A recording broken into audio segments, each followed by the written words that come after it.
Every time you walk up to the tank, it comes to the front. When someone else walks up, it doesn't. Only you. This isn't coincidence. It isn't hunger either. That fish has been watching you for months, recording your face, your movement, your voice, your footsteps. And up until this moment, it has learned a great deal. But the truly surprising part isn't what it knows, it's how it learned. Because the system it uses to do this is far more complex than you'd expect, and it's running right now. For a long time, this was considered impossible. Fish can't recognize faces, too simple a nervous system, too small a brain. Then researchers actually tested it, and they realized they were wrong. Certain fish species, after consistent interaction, can reliably distinguish their owners from strangers. Not just this person gives food, genuine individual recognition, reading facial features, movement patterns, and the rhythm of an approach. And the betta sits in an unexpected place in all of this. The betta is naturally a solitary, territorial species, not a social fish by any measure. But that's exactly what makes something interesting happen. Its territorial nature makes it extraordinarily attentive to everything in its environment. And everything beyond the glass is part of that environment, including you. You come every day. The betta logs it.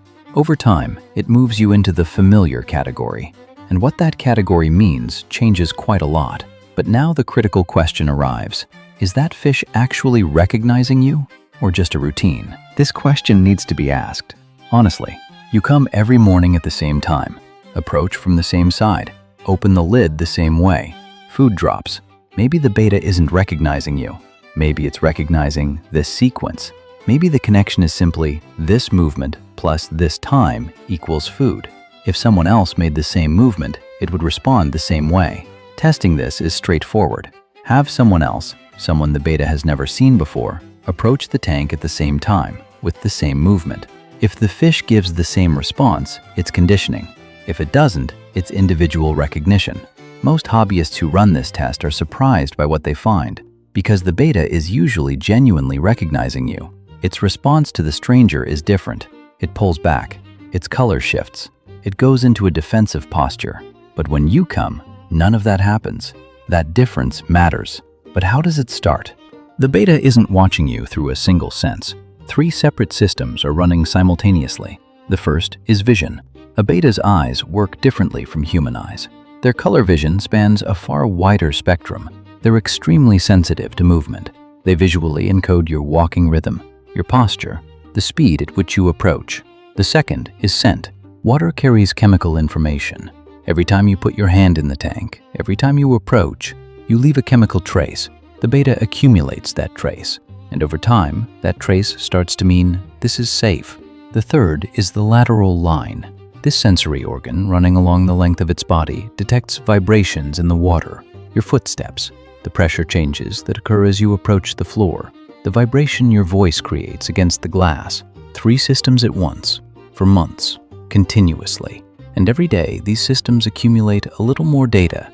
So how long does it hold on to that data? You've probably heard that fish have a 3-second memory.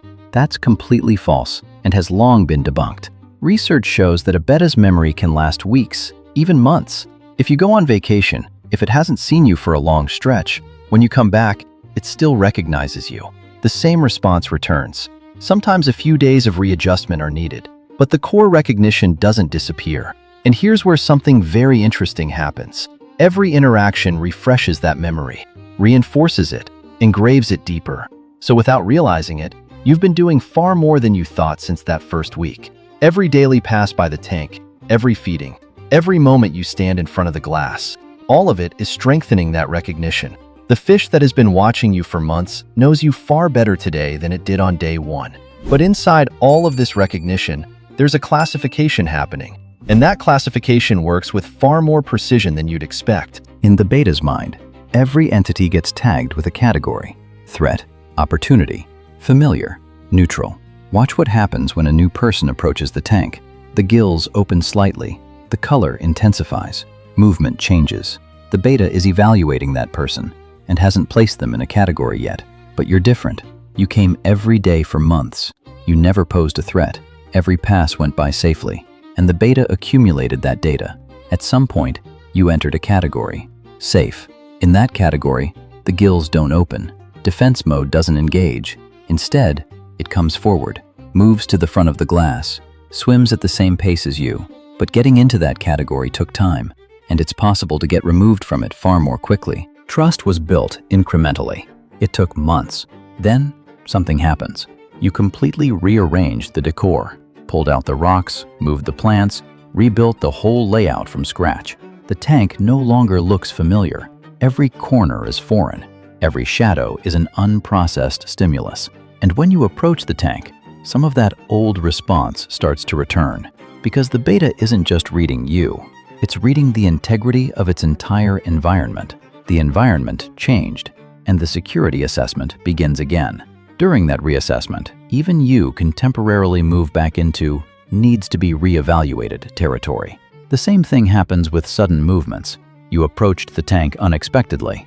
A loud sound occurred. The beta logged that moment. Trust is fragile, but it can be rebuilt, slowly, consistently, through the same cycle.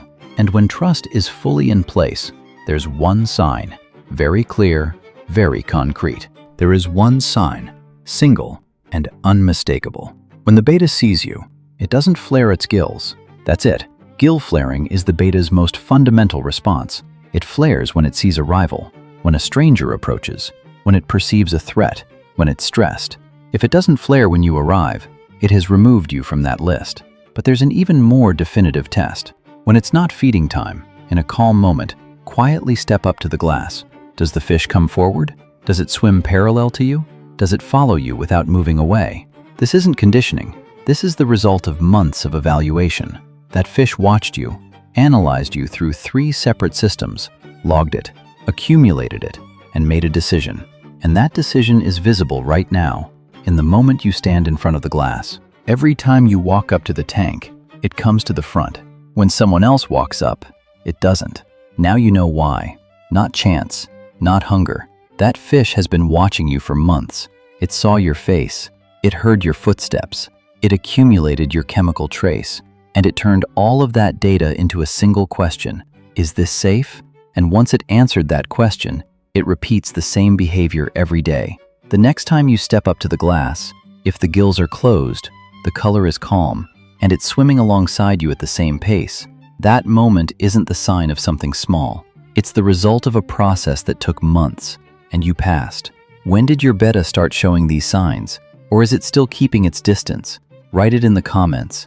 I genuinely want to read these stories. In the next video, we'll be covering one of the most common mistakes people make: food. Does every fish eat every kind of food? When you throw it in, the fish eats it. But how healthy is that actually for them? And the answer to this question might be way more critical than you think. If you don't want to miss it, you know what to do. See you under the water.